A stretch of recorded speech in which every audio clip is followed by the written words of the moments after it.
we'll begin by refreshing memories as to what went before, discussing the theme of the Joker. I have been talking about a point of view, the Joker's point of view, from which not only our social institutions, but also all the formations of the natural world are seen as games. I'm gonna make this pencil disappear. It's gone. Be careful of the word game. It doesn't mean as trivialities, because when we say it's just a game, this often means it is just trivial. There can be important games, as when we play the piano or musical instruments. We are not necessarily doing something frivolous, but we are playing.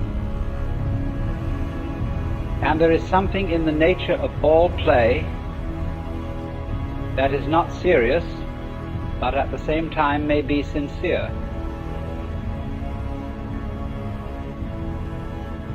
And I tried to give you the picture of the multiplicity of natural forms on the one hand, and of human social institutions, and all the things that we do and consider important and busy ourselves with as human beings.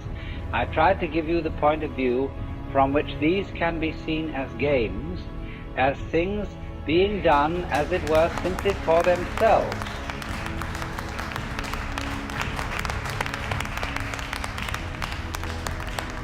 And not for some ulterior motive.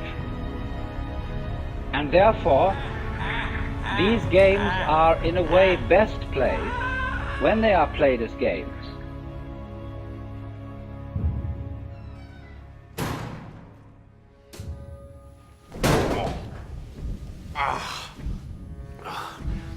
Never start with the head. The victim gets all fuzzy. You can't feel the neck. See? You wanted me. Here I am. I wanted to see what you'd do. And you didn't disappoint. Although it's really all right for people to take them seriously, except that they are a little bit deprived. They're missing something. Those mob fools want you gone so they can get back to the way things were. But I know the truth. There's no going back. You've changed things. Forever. And so when the Joker sees a person taking his life seriously and regarding himself as extremely important, You're crazy. there is something a little bit funny about it, and he is inclined to get the giggles. And why do you want to kill me? I don't want to kill you. What would I do without you? Go back to ripping off mob dealers? No. You complete me.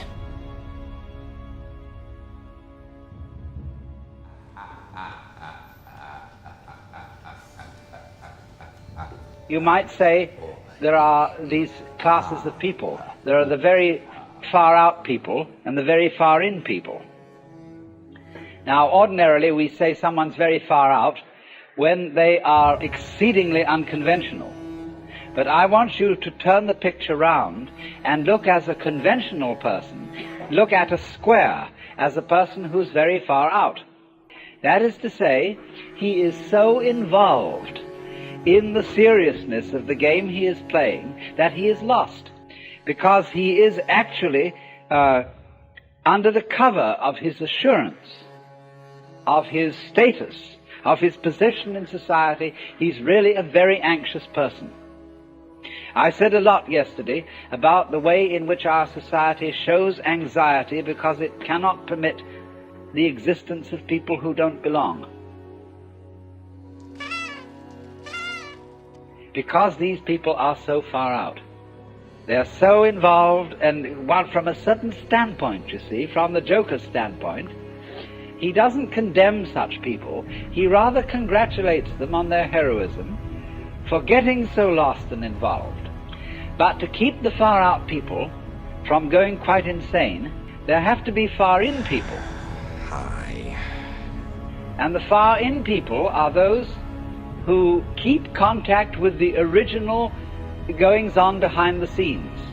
They are like the prompter in the theater, where there are the actors out on the stage, relying on their memories, etc., and they're supposed to get completely involved in the play.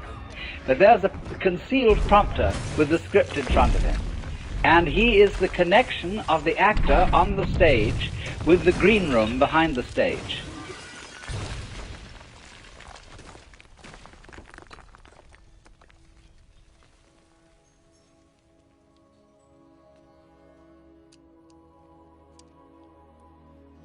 And you see in this dramatic analogy of the universe,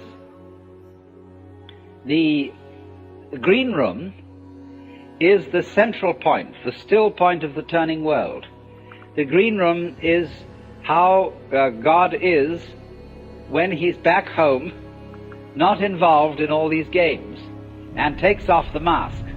See, on the Hindu theory that everybody is a mask of God. Like wonderful line in one of Chesterton's poems. And now a great thing in the street seems any human nod, where move in strange democracy the million masks of God. The million masks of the Joker, because the Joker is the player, the trick player, who plays ultimately the great trick on himself.